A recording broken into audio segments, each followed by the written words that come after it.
Good evening. You're watching or listening to Redwood Wonk. My name is Eric Kirk, and welcome back, Dave. How are you Thank you. feeling? I'm feeling a little bit better. I was away for a bit, but it's good to be back. I'm on the mend. Thanks for holding down the show while I was away. All right. Well, this is probably one of the most eventful weeks, and we've got several topics of immense importance and a lot going on, so we'll get right into it. We're going to start with the Inflation Reduction Act, which I actually think is a really silly name, but as Awful. Trevor, what's that?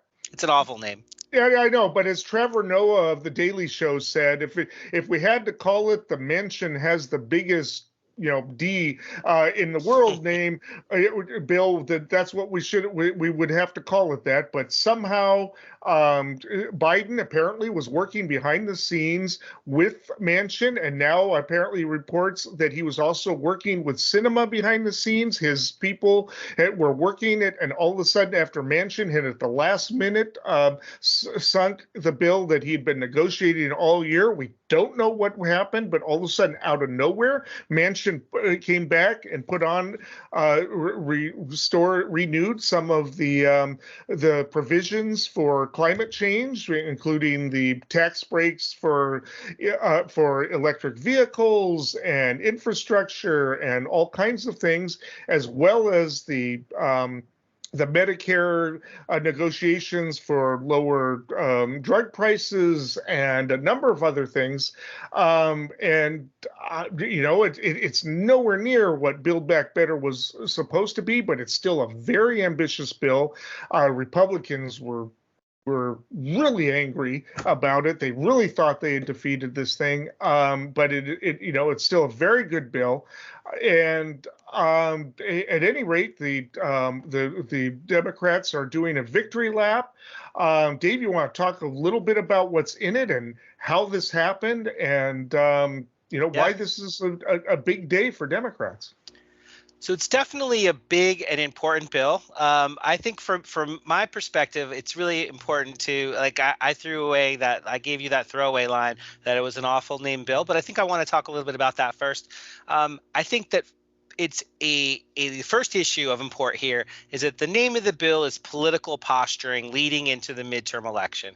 So, the fear is that the president's negative approval and air quotes lack of accomplishment or perceptions about lack of accomplishment, which we'll talk about later, they needed something that they could say, look, if people are really anxious about inflation, we need to show we're doing something about inflation.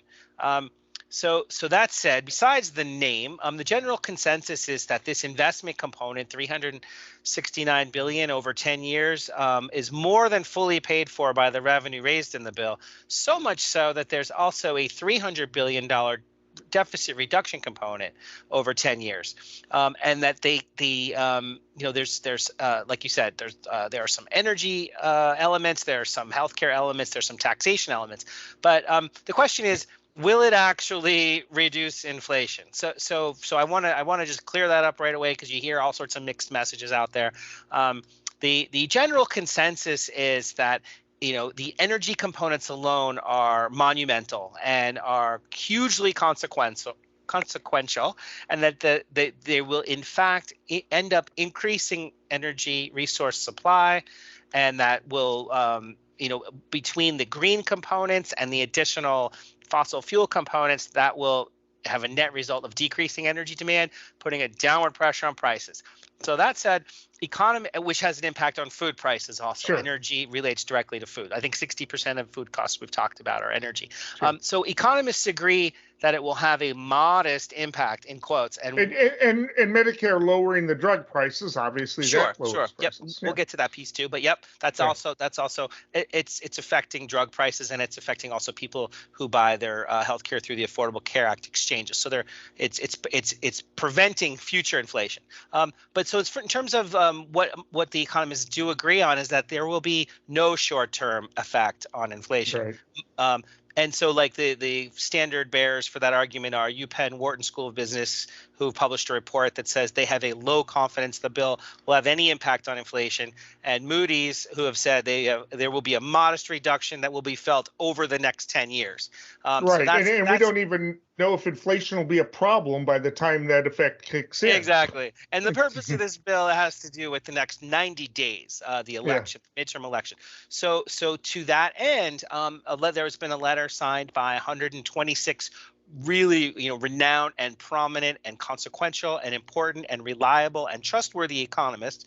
They collected their thoughts and they published with the intention of promoting the benefits of the bill and fighting disinformation on the impact of the bill. So when you take away the name of the bill, this is what they've said. I have two quotes. I think they're important.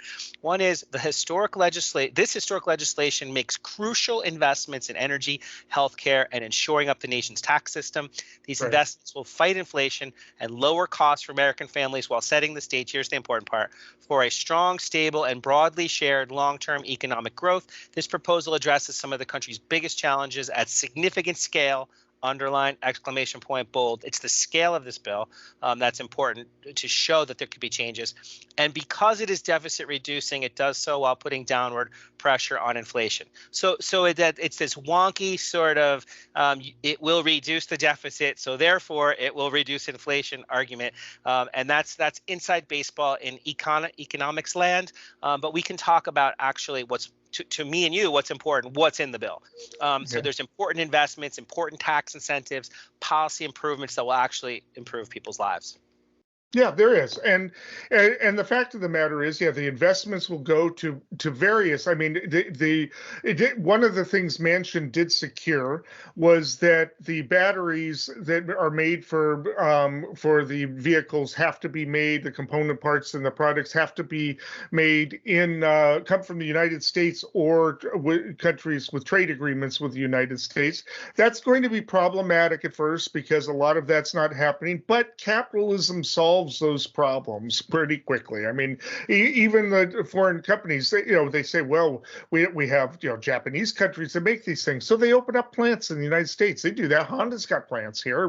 They all have them. That's what global the economics are about. It's not a problem. Besides which, we're looking at all types of batteries that are opening up now. We're already looking at alternatives to lithium, alternatives, and ways of mining lithium.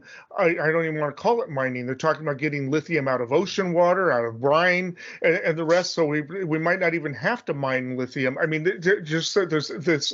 It's now electric vehicles are right now something like 5% of the purchases right now because there's such a demand for them that capitalism may solve the problem. This is what a lot of the fossil fuel industry didn't want, was now that there's a demand, that this is the upside of capitalism. So this investment with the post office now buying so much of this is going to happen. This is what they didn't want.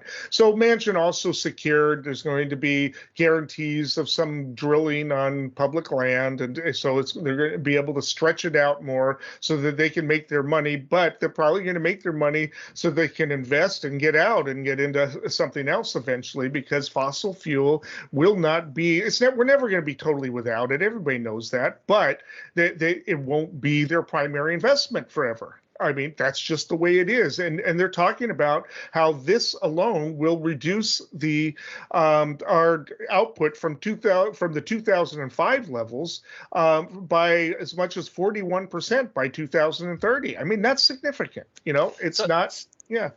I was going to tack onto that just because it's something that when I was looking into this, I saw a chart that I hadn't seen before, and I think it's really important. That's really been one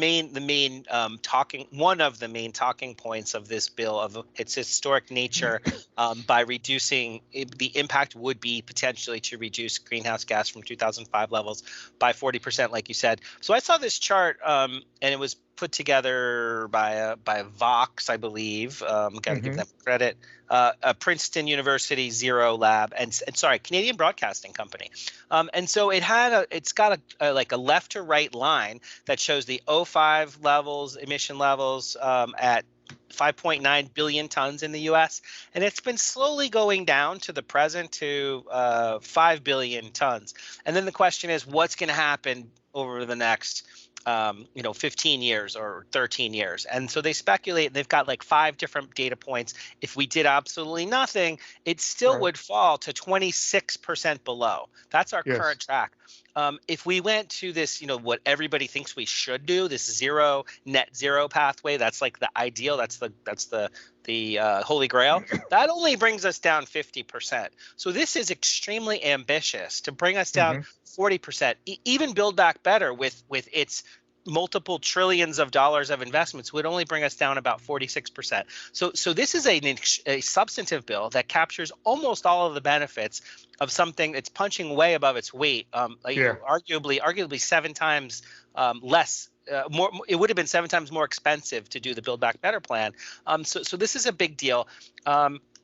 I want to mention, I'm not going to go through the whole list, but there was an organization called Energy and Environment News, and they came up with some key headlines of what's in the bill. If we had like unlimited time, it'd be really cool to talk about them all.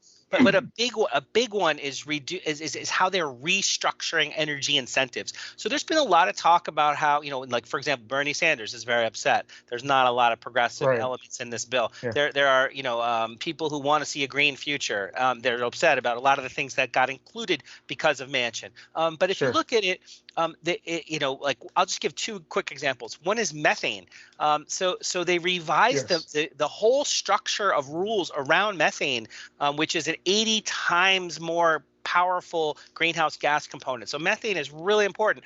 They restructured that by putting $6 billion of new fees on any excess emissions, but they also put in lots of grants and investment grants and rebates. And they have put in a rule that says if there's voluntary compliance with the rules that are going to come out soon about what people ought to do, how companies ought to behave, then they'll take away the fees. So it really is a bipartisan sort of all of the above plan. It doesn't satisfy everybody. It might not forestall catastrophic losses or anything. But if you go down the list, all the different mining royalties, completely restructure the 1920 law that was in place.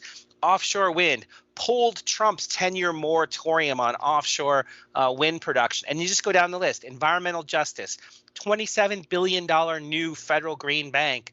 One of the things Manchin got was Black Lung Disability Trust Fund, permanently extended. So no longer they're going to play politics with the health of the coal mining. That's right. Labor. Yeah, no.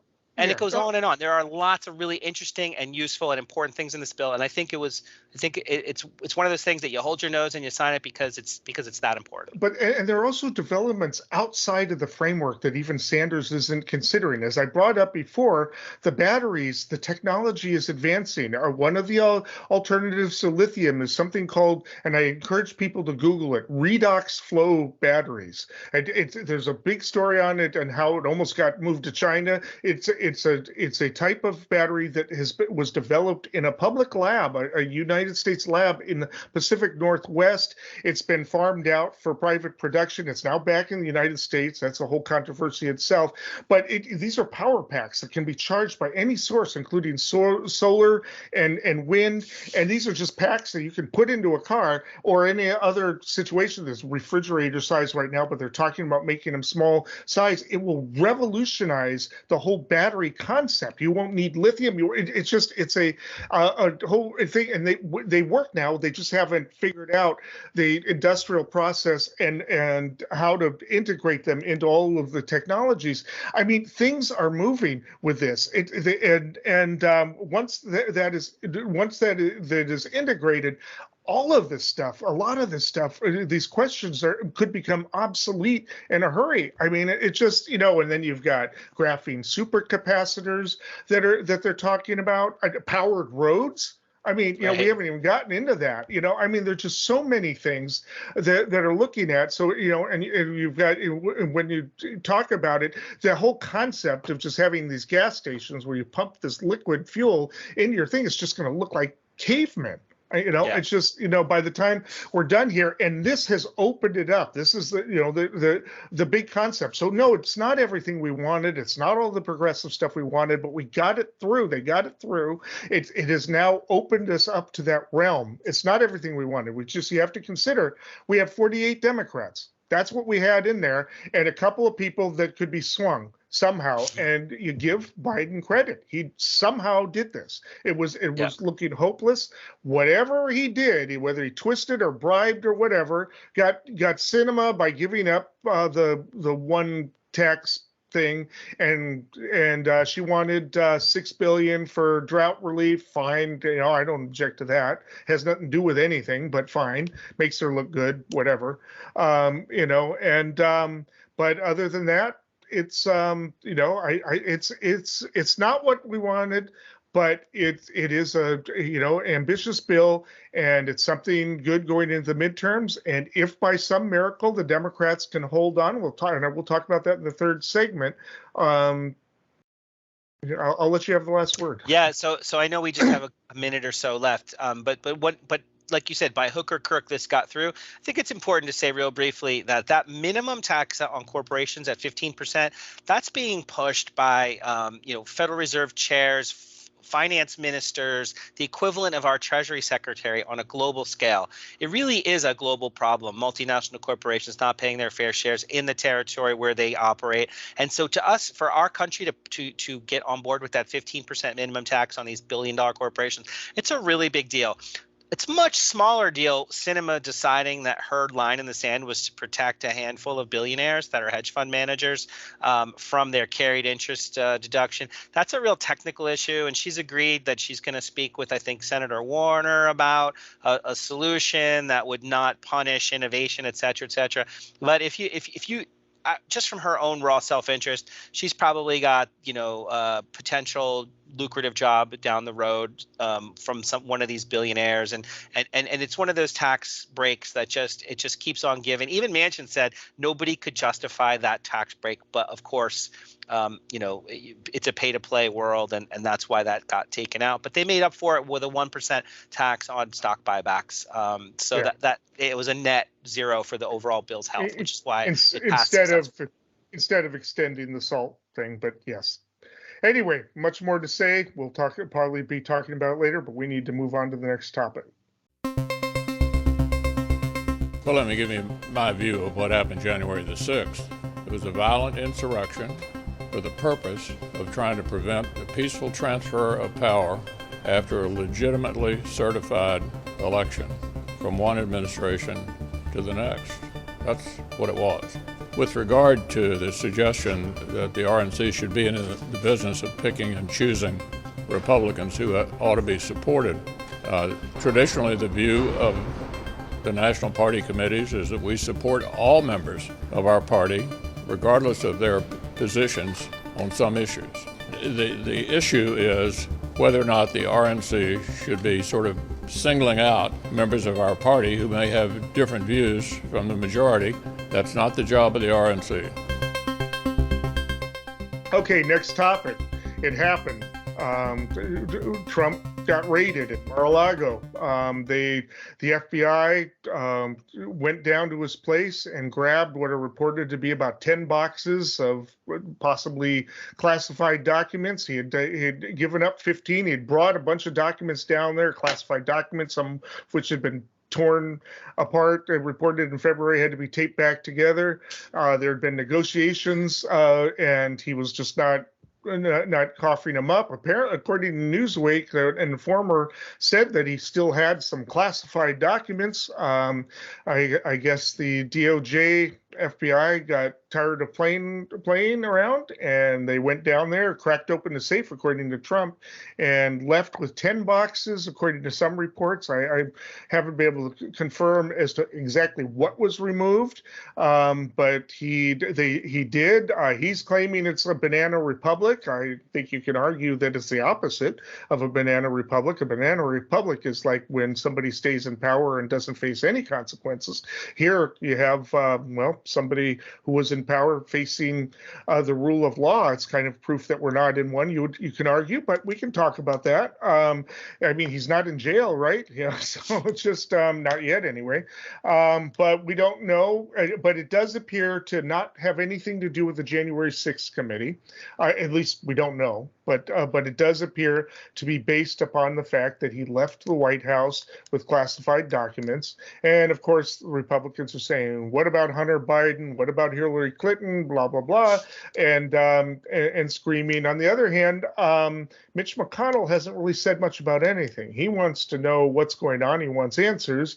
McCarthy is threatening to, once he retakes, hoping to retake the House, to drag Merrick Garland in for endless hearings and subpoenas. That is banana republic, by the way. I mean, without even knowing you have grounds to be threatening to use, the power to harass, somebody like that, but whatever.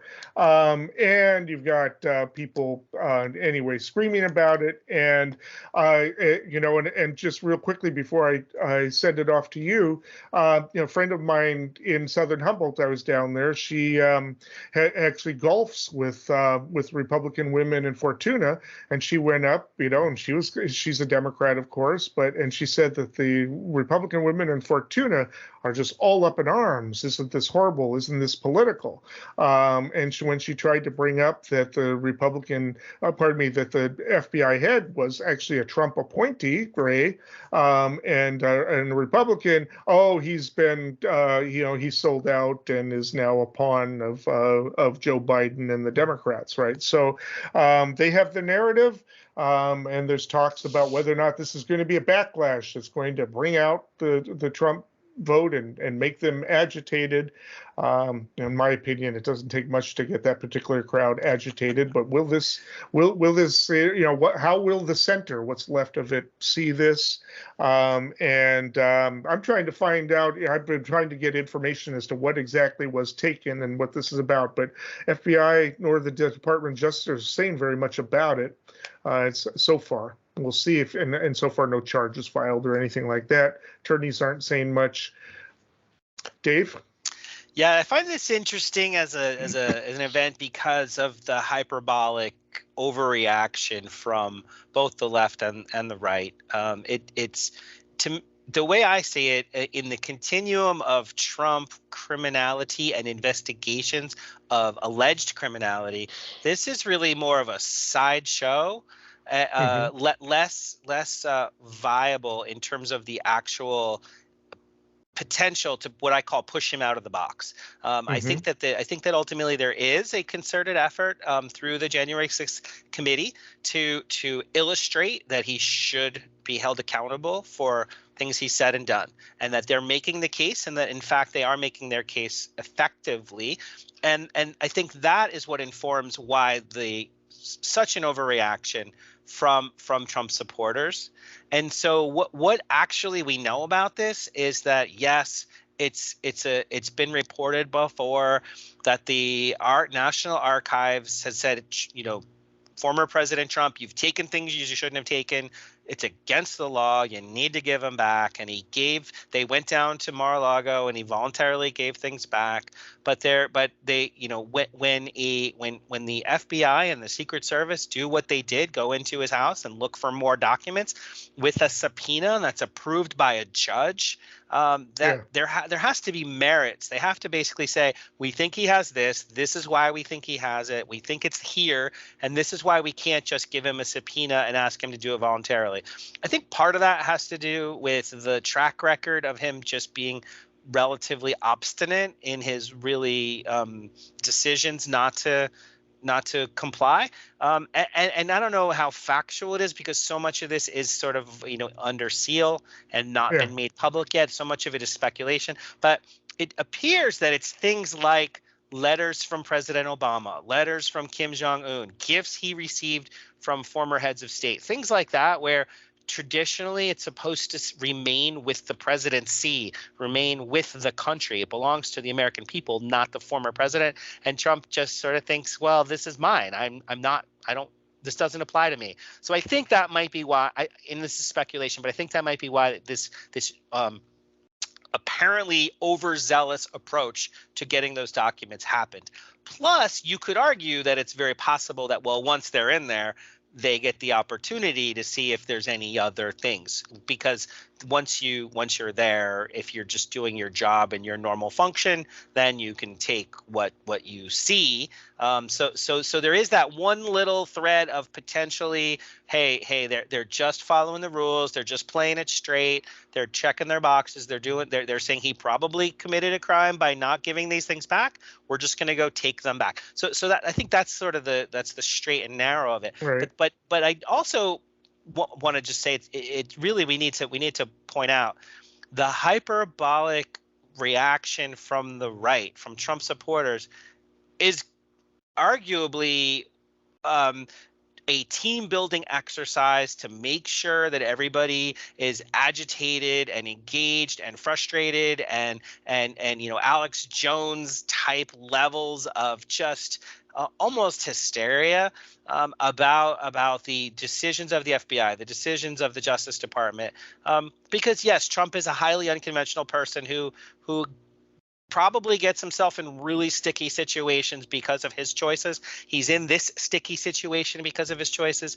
But is it really the end of democracy, or are we a banana republic, or do we need, like, people were using the word civil war and things like that. Right. It's just way over the top. I think it's a return to the mean, to the norm of how extreme right-wing agitation plays out in our current political environment.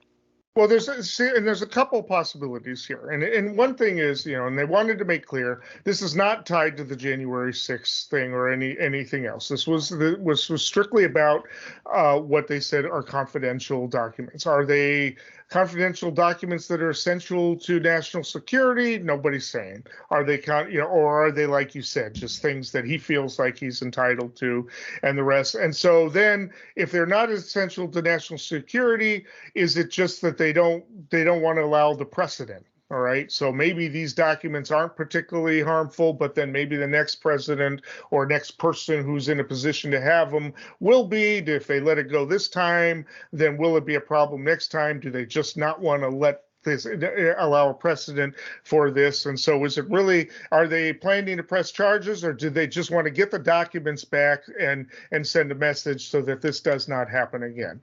And so we won't know, and maybe there'll be some type of statement. Merrick Garland does need to make some kind of statement at some point about what was found, at least in general terms, right? He can't just not do that. I mean, he's not somebody who likes to do it. He's going to be called in, and I think basically the Democrats need to do it before the Republicans do. I think the Democrats need to bring it, let everybody question him, and just so that he can state in general what it was about and what it was for. The magistrate doesn't have to answer any questions. The magistrate just has to say, I signed it, I found merit, period, end of story. That's what they have to do. That would be an interference of across the board. The Congress doesn't have any business calling them in. So that's the case there. And I'd be very interested to know actually who signed it. And because if they're smart, they got a Republican magistrate to sign it, a Republican appointed magistrate to sign it. We'll see. Go ahead. A couple quick things here. One is I have seen a lot of experts testify or not testify, but go on the media and say, hey, look, classified documents are something that are taken very seriously, and there are, for example, former National Security Advisor Sandy Berger, and I think the Clinton administration, and other people going back, at least they named at least a half a dozen other folks who were caught bringing their work home with them, basically, sure. and saying, like, it doesn't apply to me. I'm the guy. I'm taking my stuff, and then the courts do step in and they do punish them. I think only one person that was named in the last like 20 or 30 years has gone to jail for this. So it's highly unlikely that that's what they're really going for. It really is more, I think, the shock value of saying that, just breaking the pop in the bubble of saying, look, you're not above the law, and this is a crime that everybody knows you committed. You kind of admit it yourself, and so we're going to do something about it. I think that that's really not much. I mean, again, this is speculation because so much of this is not in the public domain. But that, to me, that's kind of that makes the most sense. That it's a way that they could say, look, you did this, and you're not above the law. One other really quick thing here is that there's only 90 days until the election, and we're going to talk about this. There's a really good chance that the window is closing on the ability to hold Trump accountable for a lot of other things. But one of the things I remember hearing is that the Attorney General has to approve of legal actions against the former president once you get within a window of the getting close to the election. I forgot what that's called, but it's a custom that our Justice Department seems to want to follow. So that means that this was approved by Merrick Garland in theory. Yes. Unless this is not considered a legal action, I don't know. If it was just considered to retrieve, this isn't necessarily, a legal action against him. It's just an operation to recover documents. I don't know, but I'm sure he approved. I doubt that anybody would have gone this without getting his direct approval. Seriously, yeah. So again, I just think it's one of those things where it's pretty much the opposite of a banana republic. And there's a lot of talk about deep state actors, and I hate to be the guy who says it out loud because it's never fun to say, but the government actors act on their own behalf in many ways. We talked about we lost some of our technical capacity last show I was on with you, but I just mentioned the Secret Service. Yeah. They do their thing, right? It's very unlikely the Secret Service gets held to account because of the very important role they play in the organization. In the country's system. You could say the same thing about other departments, other divisions, other players, and so there is a set of considerations that have to do with protecting the integrity of the state and its rule set, and Trump is an actor who he's very controversial, and it's very possible that we're going to see more actions from whether it's Congress or the Justice Department or whomever, and that this is kind of like a way to gauge the public reaction to the alpha of Trump world being his domain being threatened, and just to be part of a sort of a coordinated effort to manage the public message on this. Now, there's another thing too. Some people are asking, and in case they're listening to what the Republicans are complaining about, they're saying, well, what about Hunter Biden? Well, there's no comparison there. Hunter Biden didn't have any access to government or anything like that. So, and what about Hillary Clinton? She had sensitive and classified documents on her server. Well, those were documents that were basically emailed to her. That means that whatever was there were basically e-copies of what was something that was also on the government server. So that means that what she had was also at the government, not exclusive copies. So the fact that she was being sloppy, the concern was that somebody else might have access to them because obviously they could get at her stuff that wasn't protected as well as what was in the government. The concern with Trump is that he's got hard copies and the only hard copies. So he's got something that the government doesn't have, as opposed to Hillary Clinton, where they're just worried about that whoever wants to get it has access to what they already have. This is a big difference. The government is lacking what Trump has. These are documents that, hey, we need those documents. We don't have them. Whereas with Hillary Clinton, it was just the one of the two concerns. We're worried that they don't have access. Now, of course, if you're a left-wing conspiracy theorist, that Trump is a conspiratorial, you're worried also that Trump is selling or giving them away to Russia or Saudi Arabia or whatever too. I mean, is he selling these documents or giving them to political people too? So we just don't know. Anyway, we'll be back on that because obviously this is going to be a big deal. But we'll talk about it more in the future. But we need to move to the next topic. Last year, COVID-19 kept us apart. This year, we're finally together again. Tonight, 6 days ago, Russia's Vladimir Putin sought to shake the very foundations of the free world, thinking he could make it bend to his menacing ways. But he badly miscalculated. He thought he could roll into Ukraine and the world would roll over. Instead, he met with a wall of strength he never anticipated or imagined. He met the Ukrainian people. For more than 2 years, COVID has impacted every decision in our lives and the life of this nation. One way to fight inflation is to drive down wages and make Americans poorer. I think I have a better idea to fight inflation. Lower your costs, not your wages. All right, we're going to get back. We talked a little bit back to Biden. We've been hearing this slogan over I forget what car racer created it, but the "Let's Go Brandon" has been the Brandon Brown, the NASCAR driver at the Las Vegas Motor Speedway. And "Let's Go Brandon" has been sort of a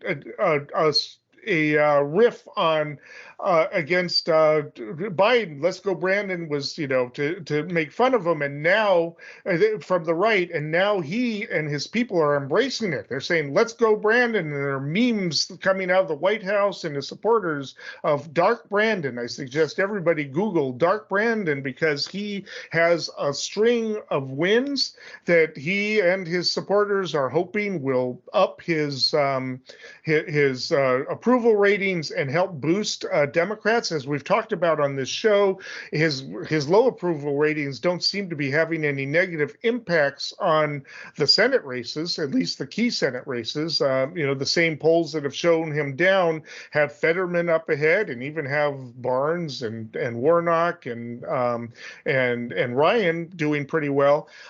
So the question is, but the House, everybody's worried that he's going to lose the House. We've talked about what might be the Roe effect, and we'll talk about that in terms of, we talked about it in Kansas. You weren't here for that, but we talked about the fact that the polls had the choice initiative or the abortion initiative in Kansas relatively even, and it went down in flames like almost 20%. That does suggest that maybe the likely voter formulas may not apply this time around, kind of like the Trump effect. And so who knows what's going to happen with the House races. But in the meantime, you've got a string of wins. You've got the semiconductor bill, you've got the gun bill, you've got and now you've got this last bill we're talking about. You've got price of gasoline dropping for 57 days in a row. You've got things that seem to be maybe going well in Ukraine. Yesterday, we don't know whether it was an attack, either a missile attack from Ukraine or a partisan attack or some major, mess up by Russia's own military, but there was 3 massive explosions on an air base, a Russian air base in southern Crimea, that in the proximity of a lot of Russian tourists who maybe shouldn't have been sunbathing on a beach in a country where there's a war, and now Russians are scrambling in a panic to get out of Crimea, and so in the meantime there were explosions on an air base in Belarus earlier today. The Ukrainian military are currently on an offensive, possibly to retake Kherson. Russia is on an offensive to try to again move west in Donbass, but it's hampered because the HIMARS, the long-range rockets, have been taking out their munitions and a lot going on there. And so with that, if Biden takes credit for it, it's possibly some long-term success there. It's just that things seem to be going well for Biden. I've probably left some things out. Right now he's taking a victory lap. And so Dark Biden means if he's looking good, could he possibly reverse things and break the trend of history in this thing? And as of this morning, it looks like inflation has peaked, slightly gone back up from over 9% back down to 8.5%. A little bit of an issue with food. That's probably going to be the worst thing. But price of gas is dropping again. If inflation ceases to be the major issue that hurts them, the Republicans have less of an issue. They have to go back to complaining about immigration, and Hunter Biden. And is that a winning issue for them if Roe v. Wade is all of a sudden proving to be a motivating voter issue? I'm just one more thing real quickly, and I'll pass it off to you. But we have a couple of special elections yesterday, one in Nebraska and one in Minnesota, and they were much closer. The Republicans won in both of those races, but in both of them, they were something like 5% differences, where in those races, in the one in Nebraska, it was like a 15-point win, and the Republican won by 5 points.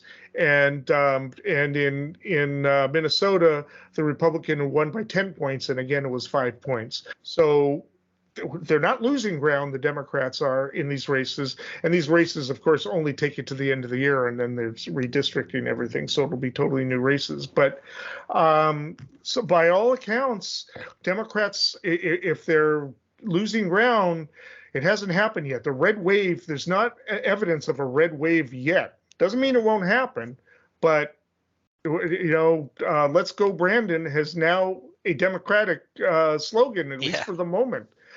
Dave, you want to comment on this? Yeah, so we're turning the corner on this sort of glide path towards Election Day. Like I said, we're inside of 3 months now, and Biden's approval rating, while slightly higher over the last month or so than it was when it hit its near historic low, under around 30%, 31%.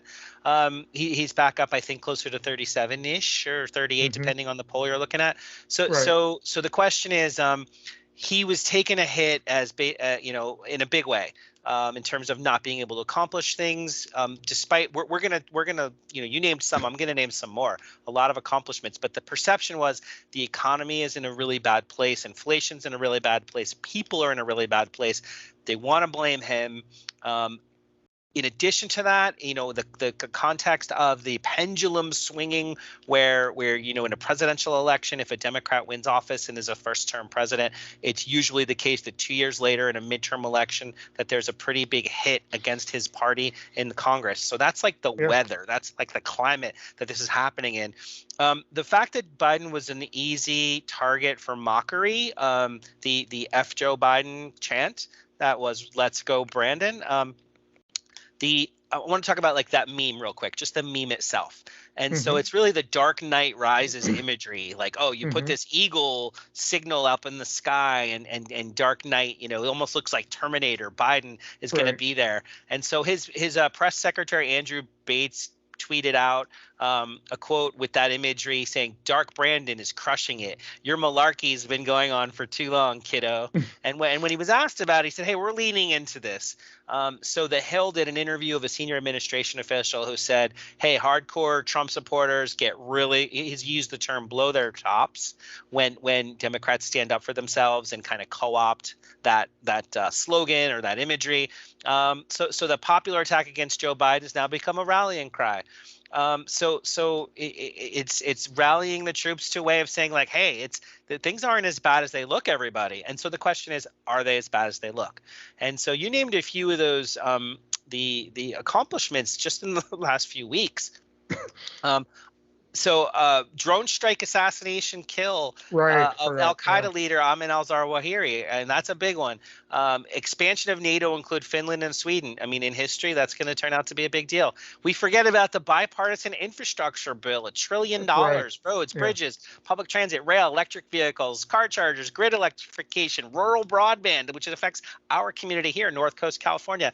The Veterans Health Bill that passed, $300 billion over 10 years, designating 23 respiratory conditions as cancer linked to military toxic exposure. The jobs report that just came out, 500,000 new jobs.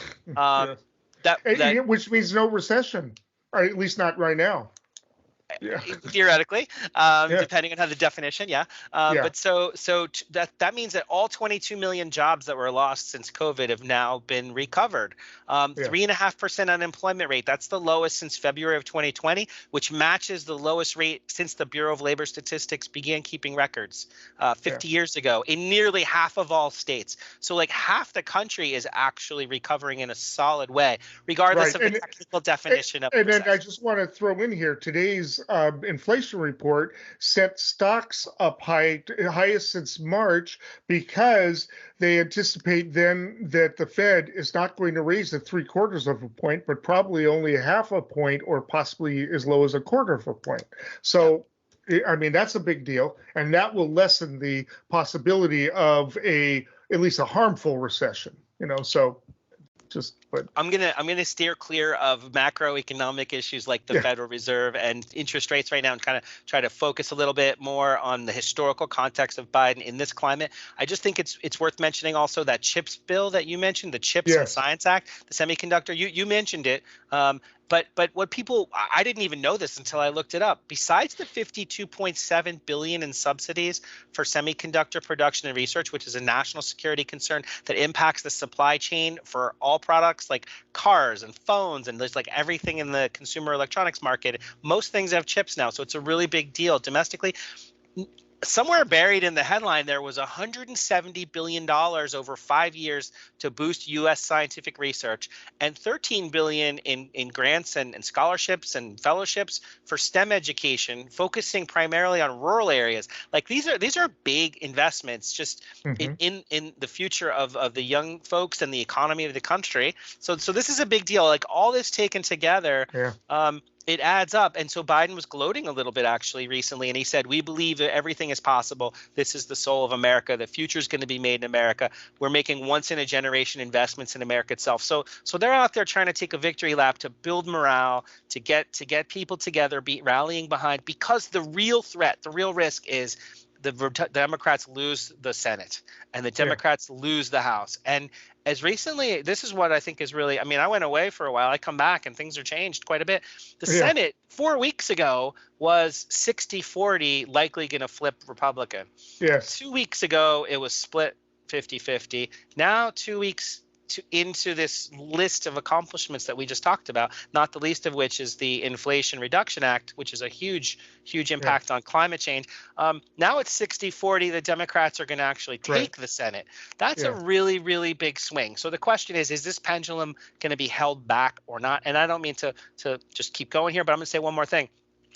Historian, author, and founder of American University's Center for Congressional and Presidential Studies. His name is James Thurber. He said that, despite Biden's historic levels of unpopularity, he in fact,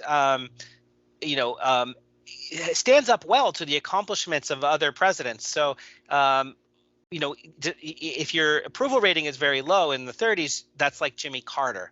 Very unpopular. Herbert Walker Bush. He started to rebound by this point in his term, but still, both of them were one-term presidents. So it's not just the impact on Congress, but in theory, where he's at leads people to believe he may not actually be the candidate, let alone win if he does run. But his accomplishments compare well to Trump, who passed tax reform but did not get health or infrastructure passed, to G.W. Bush, who passed basically the Patriot Act and minimal else, to comparable to Ronald Reagan. He got massive tax cuts, but not that much else passed. Clinton, NAFTA and the crime bill. Obama, stimulus bill and health reform. Biden, we just gave a really long list of things that finally did get pulled out, which bodes well. Now, granted, there's a lot of unfinished business. His base is upset about a lot of things that didn't get passed. Moderates and independents are very angry about lots of things like the state of the economy. But pound for pound, accomplishment for accomplishment, he's right up in there in the mix. That there may actually be a non-historic accomplishment to really to add value to the congressional midterm election, as opposed to be a net negative.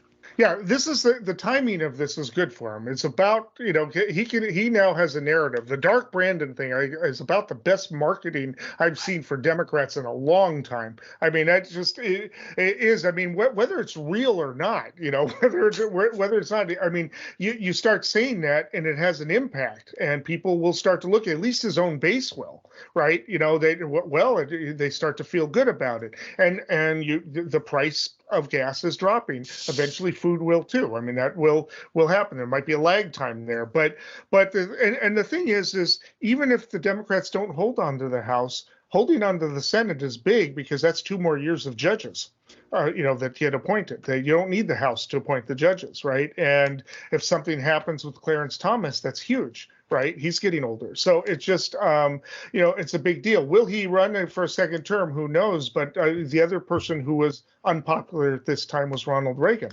He was very unpopular. He caused a double dip recession with supply side economics, which were a disaster, which nobody wants to admit. He switched up. He went to military Keynesianism and started spending like crazy to pull out of it. Ironically, a lot of people forget that what he did was spend more to create a deficit that was bigger than all of the deficits combined, going back to George Washington. People don't think of him as that. He was the biggest spender in the history, and people think of him as a conservative, and he was not in terms of economics. Anyway, this is it. We'll see if the marketing works, but as of today, and one of the things I'm curious about is where it's going to go, because the poll that has been moving is, I think the only daily poll out there is Rasmussen, a Republican outfit, and they're at 44%.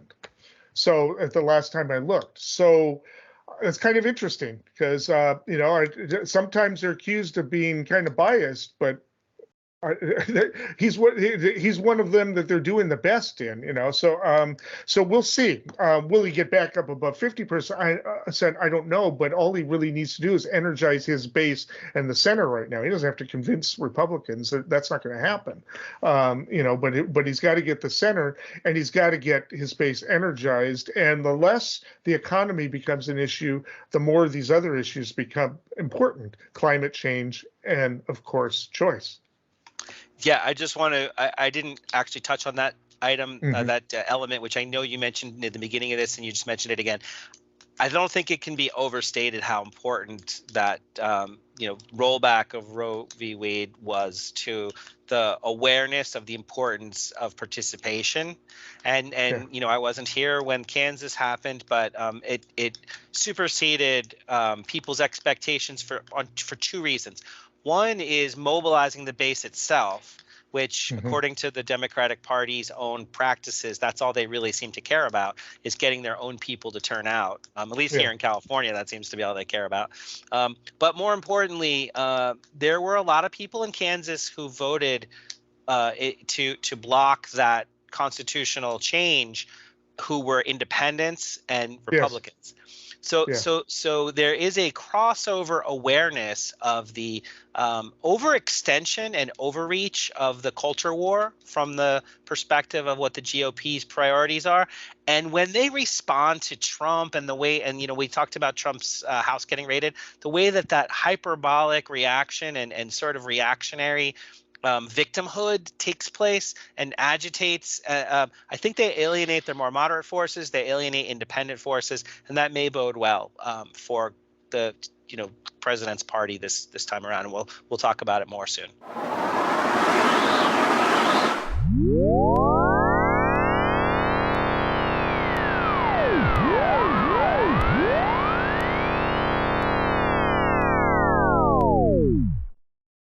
All right, this brings us to predictions. Dave, we haven't heard a prediction from you in a few weeks. What's your prediction for today? Well, as I mentioned a few minutes ago, I was very surprised to see the really, I would call it rapid swing from 538's projection that the House would go, it was 60-40 in their simulations, that the Senate would be 60-40 Republican. It went to even, and now it's 60-40 Democrat. It could change again, but that's an indicator that something has shifted in the climate, the overall political climate. My prediction is that we're going to continue to see this trend back. The pendulum that we see with the Senate seats, with some of the awful candidates that are just obviously not qualified, and obviously, I'm going to be bold here, that I don't think that all this talk of Republicans taking back the House as being some automatic thing. It's definitely not automatic. I think it's going to be a nail biter. I think we're going to probably even possibly see the Democrats hold on. Yeah. It was 13 out of 100 a few weeks ago. So just to say, now it's 20. All right. I want to make a prediction about in a couple of weeks, there's going to be a special election in the 19th District of New York. This is a rural light blue district. It incorporates Woodstock and that area. It's gone back and forth between Republicans and Democrats now by about 5 or 6 points. There is a special election race between Democrat Pat Ryan and Republican Mark Molinaro after the incumbent there resigned because he is now the lieutenant governor of the state. And this is a swing district, and of course it's going to become moot at the end of the year. Both of these candidates will be actually running in separate districts under the redistricting. But this is another one of those test cases where we're going to see whether or not the economy is more important than Roe v. Wade. But of course, the economy is becoming less of an issue. In 2 weeks, we'll see which one weighs out. I am predicting, based on the special elections that we talked about, that Pat Ryan, the Democrat, will actually be the winner in this, because I am predicting that that Democrats are actually doing pretty well in these special elections, that there isn't a red wave, at least not manifesting yet. We'll see if it manifests, but I am predicting that Pat Ryan will win that in 2 weeks, and but we'll see. In the meantime, until next time, stay informed and stay engaged.